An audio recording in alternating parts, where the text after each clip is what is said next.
6 పథకాలకు సంబంధించి 6 గ్యారంటీలకు సంబంధించినటువంటి విషయంలో ఈరోజు నిన్నటి నుంచి ఒక కార్యక్రమం అయితే స్టార్ట్ చేయడం జరిగింది. దానికి సంబంధించినటువంటి పూర్తి స్థాయిలో అప్లికేషన్లు ఈ రోజు నుంచి తీసుకుంటున్నటువంటి పరిస్థితి. ముఖ్యంగా ఏమని చెప్తున్నారంటే రేషన్ కార్డుల విషయంలో ఇబ్బంది అయ్యేటువంటి అవకాశం కనబడుతుంది అంటున్నారు. రేషన్ కార్డుకు ప్రతి గ్యారంటీతో ముడిపెట్టడం కరెక్ట్ కాదనేటువంటి మాటలు వస్తున్నాయి.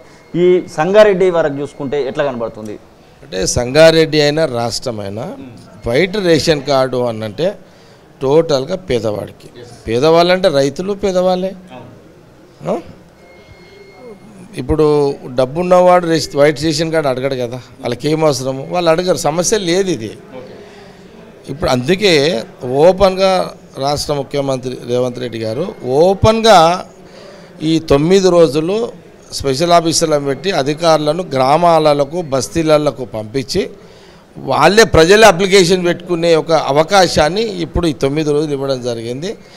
దానికి ఎంటైర్ కాంగ్రెస్ పార్టీకి సంబంధించిన కార్యకర్తలు నాయకులు అందరూ కూడా డైరెక్ట్గా పబ్లిక్ దగ్గర పోయి అధికారులే కాదు మా నాయకులు కాంగ్రెస్ పార్టీ కార్యకర్తలు దరఖాస్తులు తీసుకొని అధికారులకు ఇచ్చి మళ్ళీ ఆ లబ్ధి పథకాలన్నీ వాళ్ళకి అందించే విధంగా ఇది ఒక ప్రణాళిక జరుగుతుంది. ఇది కాబట్టి ఇప్పుడు మేము అధికారిని ఎంక్వైరీ చేయమని అంటలే, పబ్లిక్ ప్రజలారా మీరు దరఖాస్తులు పెట్టుకోండి, మాకు ఇల్లు కావాలి, ఇల్లు లేదు ఇల్లు కావాలి, 5 లక్షలు 6 లక్షలు ఎస్సీ ఎస్టీలకు.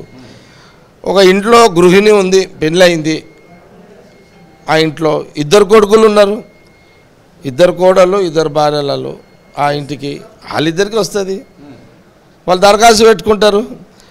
మాకు గ్యాస్ లేదు, మాకు 5 గ్యాస్ సిలిండర్ కావాలి పెట్టుకుంటారు. అంటే ఎవరికైతే అవసరమో వాళ్ళే డైరెక్ట్గా దరఖాస్తులు పెట్టుకుంటే ప్రభుత్వం ఇచ్చే విధంగా సీఎం రేవంత్ రెడ్డి గారు చేసిన కార్యక్రమం ఇది.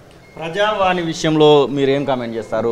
మొట్టమొదటిసారి ప్రమాణ స్వీకారం చేస్తూనే సీఎం రేవంత్ రెడ్డి చేసినటువంటి కామెంట్స్ ఏంటంటే మేము ప్రగతి భవన్ను ప్రజాభవన్గా మారుస్తున్నాము, ప్రతి మంగళ శుక్రవారాలలో అక్కడికి వచ్చి అర్జీలు పెట్టుకోవచ్చు అధికారులు లేదంటే మంత్రులు లేదంటే నేనైనా ఉంటాననే మాటనైతే తీసుకోవడం జరిగింది. ఎట్లా చూస్తారు ఆ యొక్క కామెంట్స్? మొత్తం ప్రజా దర్బారు అనేది కాంగ్రెస్ పార్టీ యొక్క పాలసీ. కాంగ్రెస్ పార్టీ గతంలో ఉన్న అనేక మంది ముఖ్యమంత్రులు ప్రజా దర్బారు ఉండే. ఆ రోజు రాజశేఖర రెడ్డి గారు కానివ్వండి, తర్వాత రోషయ్య గారు, కిరణ్ కుమార్ రెడ్డి గారు కూడా ప్రజా దర్బారు నడిపించారు. కాంగ్రెస్ పార్టీ అది పాలసీ. అది ఇప్పుడు రేవంత్ రెడ్డి ముఖ్యమంత్రి గారు కూడా ప్రజా దర్బారు పెట్టారు. ఆల్రెడీ సిస్టమ్ స్టార్ట్ అయింది. అదే సిస్టమ్ కొనసాగుతుంటుంది. ఒకసారి ఆయన ఉంటాడు, తర్వాత మంత్రులు ఉంటారు, తర్వాత అధికారులను అక్కడ పెట్టి వాళ్ళ దరఖాస్తులు తీసుకోవడము, కన్సల్ట్ అధికారులకు పంపించి దాని రెస్పాన్స్ అయ్యే విధాన్ని ఆ సిస్టము ప్రభుత్వం జాగ్రత్తలు తీసుకునే సీఎం రేవంత్ రెడ్డి గారు బట్టి గారు స్టార్ట్ చేశారు. అది కాంగ్రెస్ పార్టీ డైరెక్షన్. అది ఈ ప్రభుత్వం నెలల ప్రభుత్వమే అంటూ అటు మాజీ ఉప ముఖ్యమంత్రిగా ఉన్నటువంటి కడియం శ్రీహరి మాట్లాడుతున్నారు, అలాగే బీజేపీ పార్టీకి సంబంధించినటువంటి కొంతమంది నేతలు మాట్లాడుతున్నారు. నిజంగానే అట్లా కనబడతా ఉందా? 64+1 65తో ఉన్నటువంటి మీకు ఇప్పుడు కాంగ్రెస్ పార్టీలో అందులో ఉన్నోళ్ళు ఇంట్లో వచ్చే అవకాశం ఉంటుంది. టీఆర్ఎస్లో ఉన్న నాయకుల జైలు జీవితం అది. అందులో ఉన్నోళ్ళు జైల్లో ఉన్నట్టే ఉండాల్సిందే. ఎమ్మెల్యే అయినా ఎంపీలు అయినా వాళ్ళు ఒక జైల్లో ఎట్లయితే ఉంటారో ఆ జైలు జీవితమే టీఆర్ఎస్ పార్టీలో ఉన్న జీవితం. కాంగ్రెస్లో ఉన్న ఎమ్మెల్యేలు ఎంపీలు మంత్రులు ఇక్కడ మనం ఏదైతే స్వేచ్ఛ జైల్లో ఉన్న ఎమ్మెల్యేలకు ఎంపీలకు బయట ఉన్న స్వేచ్ఛగా ఉన్న ఎమ్మెల్యే ఎంపీలకు తేడా లేదా? అక్కడ ముఖ్యమంత్రి అక్కడ ఒక మంత్రి రివ్యూ చేయాలంటే సాధ్యం కాదు టీఆర్ఎస్లో. అది మనం చూసినాం 9 ఏళ్ళు. ఇక్కడ చూడండి, ముఖ్యమంత్రి గారు ఆయన పని ఆయన చేస్తున్నాడు, యాజ్ ఏ డిప్యూటీ సీఎం ఆయన పని ఆయన చేస్తున్నాడు, ఉత్తమ్ కుమార్ రెడ్డి ఇరిగేషన్ పని చూస్తున్నాడు ఫాస్ట్గా, శ్రీధర్ బాబు ఒక దిక్కు, పొంగులేటి శ్రీనివాసరెడ్డి మినిస్టర్ ఒక దిక్కు, మా దామోదర్ రాజనరసింహ గారు హెల్త్ మినిస్టరు, తుమ్మల నాగేశ్వరరావు గారు అగ్రికల్చర్ అనుకోనివ్వండి, కొండా సురేఖ గారు నిన్న మా సంగారెడ్డి కూడా వచ్చిపోయింది జిల్లా ఇన్ఛార్జ్ మినిస్టరు. విన్నారా? ఇప్పుడు మా మంత్రులకు సంబంధించిన ఏదున్నా కూడా ఎక్కడ కూడా వాళ్ళ శాఖలను ఎవరిది వాళ్ళు నిర్వహిస్తున్నారు ఆల్రెడీ. కానీ అక్కడేముంది, హెల్త్లా ఒక నర్సును ట్రైనింగ్ హెల్త్ గోల్ ఇవ్వాలంటే కేసీఆర్ని అడగాలి, సూది ఇవ్వాలంటే కేసీఆర్ని అడగాలి. అక్కడ గతంలో ఈటెల రాజేందర్ ఉండొచ్చు, తర్వాత హరీష్ రావు ఉండొచ్చు. ఆడనేమో ముఖ్యమంత్రిని అడిగి సూది ఇవ్వాలి పేదోనికి, ఈడే హెల్త్ మినిస్టర్ ఆయననే డైరెక్ట్ ఇచ్చేస్తాడు సూది. తేడా లేదా? ఈ తేడా కాంగ్రెస్కి ఉంటుంది. ఇది ప్రజలు గమనించుకోవాలి అట్లా. కాబట్టి మంచి పరిపాలన, స్వేచ్ఛమైన పరిపాలన, హ్యాపీగా ప్రజలు గలమిప్పి బాధలు చెప్పుకోవచ్చు, కష్టాలు చెప్పుకోవచ్చు, ఇబ్బందులు చెప్పుకోవచ్చు. వినేవాడు ఉంటాడు.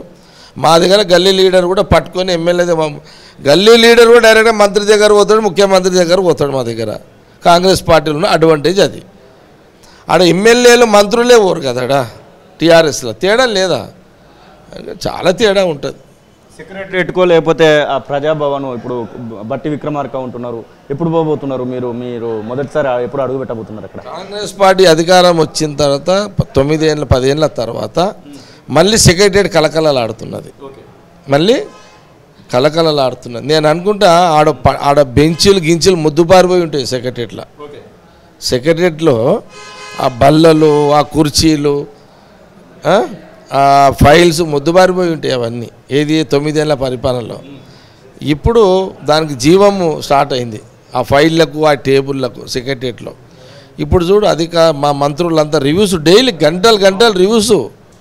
అసలు నేను ఫోన్లు చేస్తే ఎత్తలేని పరిస్థితుల్లో, ఎందుకంటే అంత నేను చెక్ చేస్తుంటే ఏ మినిస్టర్ చూడు రివ్యూలలో ఉంటున్నారు. ఇప్పుడు మా మినిస్టర్కి ఎవరికైనా ఫోన్ చేసి వాళ్ళ భార్య కూడా ఫోన్ చేసి ఎత్తలేని పరిస్థితి. మా మంత్రులంతా బిజీ అయిపోయారు. మీరు ఎప్పుడు వెళ్తున్నారు అనేది మా ప్రశ్న. ఇదో పాయింట్. ఇప్పుడు ఈ మధ్య నేను ఇప్పుడు ఈ పాయింట్ చెప్పినా కదా, ఇంకోటి దీన్ని ఒకటి కట్ చేస్తాడు టీఆర్ఎస్ వాడు. నా ఫోనే లేపుతలేడు, వాడేస్తాడు మళ్ళా. ఇది దరిద్రం అలవాటు అయిపోయింది. అమ్మ ఇదొకటి ఇదంతా.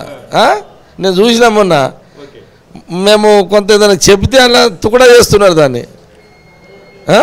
నీకు అర్థమైంది కదా? అది అట్లా.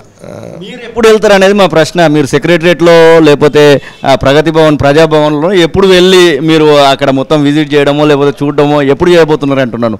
అధికారంలోకి వచ్చారు, మీ పార్టీ అధికారంలో ఉంది. ఇప్పుడు ఈ ప్రశ్నలను అడగకు, ప్రశాంతంగా ఉన్నా, గాంధీ భవన్లో హ్యాపీగా కూర్చున్నా.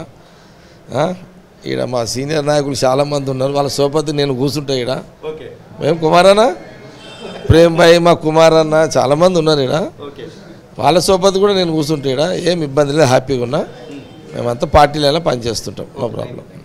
ఇది జగ్గారెడ్డి చెప్తున్నట్టు. ఖచ్చితంగా తెలంగాణ రాష్ట్రం నుంచి సోనియా గాంధీ లేదా రాహుల్ గాంధీ, ప్రియాంక గాంధీ ఎవరైనా ఒకరు పోటీ చేయడానికి అవకాశం ఉందని, నాకు అధినాయకత్వం ఏది చెప్తే ఆ పని నేను చేయడానికి సిద్ధంగా ఉన్నటువంటి మాటనైతే చెప్తున్నటువంటి పరిస్థితి. కెమెరా పర్సన్ సతీష్తో శ్రీనివాస్, తొలివెలుగు, హైదరాబాద్.